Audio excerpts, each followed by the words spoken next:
Bonjour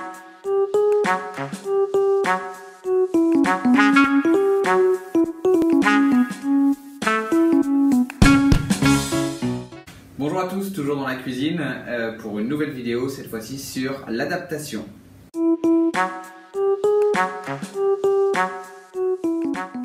De la même manière que ce moule à gâteau n'est pas adapté à un gâteau de 8 personnes, peut-être que cette petite ampoule dans ma main n'est pas adaptée au générateur.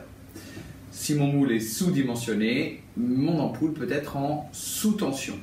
On va essayer de voir ça avec des expériences.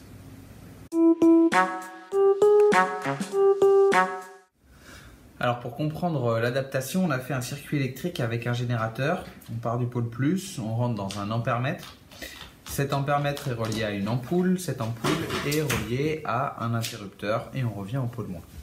Si je regarde en dévissant l'ampoule les valeurs nominales, c'est-à-dire les valeurs inscrites sur le culot de l'ampoule, on a des petites indications qui ont été écrites par le constructeur et ce constructeur nous indique sur le culot de l'ampoule 3,5 volts 0,1 ampère. En rebranchant l'ampoule, on s'aperçoit effectivement que si mon générateur est sur 3 volts, je suis à peu près effectivement à 3 volts ici de tension aux bornes de la lampe, eh bien le courant qui circule dans mon circuit est à peu près effectivement de 0,1 ampère, je suis à 0,16 ampère. Que se passe-t-il maintenant si j'augmente la tension? Eh bien si j'augmente la tension du générateur, je m'aperçois que ma lampe commence à briller davantage, forcément la tension augmente et l'intensité augmente aussi.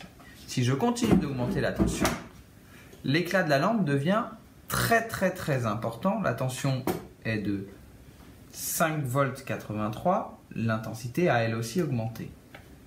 7,5 volts, j'ai donc 7,32 volts mesurés aux bornes de la lampe, un éclat qui est vraiment très important de l'ampoule et un courant qui augmente encore. Continuons d'augmenter la tension, je suis à 9 volts, l'intensité augmente encore, la lampe a un éclat qui est presque insupportable, on a du mal à la regarder. Attention mon chat.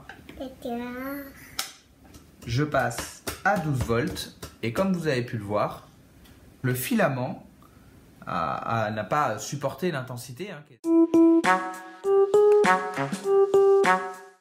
Alors essayons de comprendre ce qui s'est passé, pourquoi cette petite ampoule a grillé. Le constructeur, on a donné tout à l'heure les valeurs nominales 3,5 volts 0,1 ampère, c'est-à-dire que le constructeur me recommande de brancher son produit avec une tension de 3,5 volts et dans ces cas-là circulera dans cette ampoule un courant de 0,1 ampère. C'est ça les valeurs nominales, c'est-à-dire que ce sont les valeurs données par le constructeur. Je peux suivre ces valeurs constructeurs, c'est-à-dire délivrer 3,5 volts à l'ampoule et donc dans ces cas-là il circulera le courant nominal de 0,1 ampère ou pas. C'est ce que j'ai fait ici. Je n'ai pas, en augmentant la tension délivrée par le générateur, j'ai volontairement mis l'ampoule en surtension, c'est-à-dire que je lui ai fourni une tension bien supérieure à ce que me recommandait le constructeur. La lampe est en surtension jusqu'à un certain point où là, elle ne supporte plus, l'intensité devient beaucoup trop grande aussi dans le circuit, le filament craque. On a une autre possibilité, le constructeur me propose d'envoyer une tension nominale de 3,5 volts à l'ampoule et je décide de lui envoyer uniquement 1 volt. Pourquoi pas, hein, c'est possible. Et bien dans ces cas-là, j'aurai un éclairage qui serait beaucoup plus faible. C'est ce qu'on aurait si on alimente ce type d'ampoule avec une toute petite pile cylindrique par exemple. Donc en fait, dans l'idéal, il faut adapter un composant électrique à une tension électrique. Alors pour conclure cette vidéo, je vais vous parler de ce qu'on a vu au tout début, ce qu'on a appelé des parafoudres.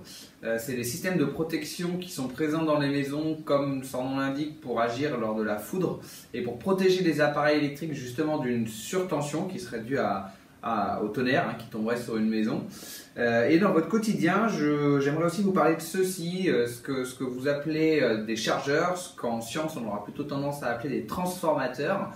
Et le mot transformateur, on comprend pourquoi. Eh bien, parce que ce transformateur de téléphone, votre donc chargeur de téléphone, si vous regardez les indications que vous avez écrites dessus, vous avez ce qu'on appelle des tensions input et output, c'est-à-dire des tensions d'entrée et de sortie.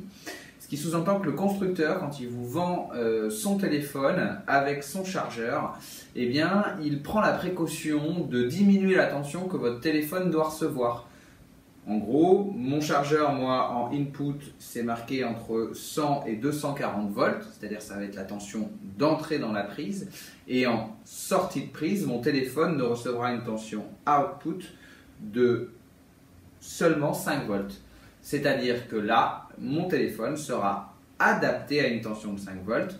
Fatalement, si je décidais de brancher mon téléphone en direct sans passer par un transformateur ou un chargeur comme celui-ci, je n'abaisserai donc pas la tension, mon téléphone serait directement soumis à une tension de 230 volts, ce qui endommagerait l'intégralité des composants du téléphone et le mettrait hors d'utilisation.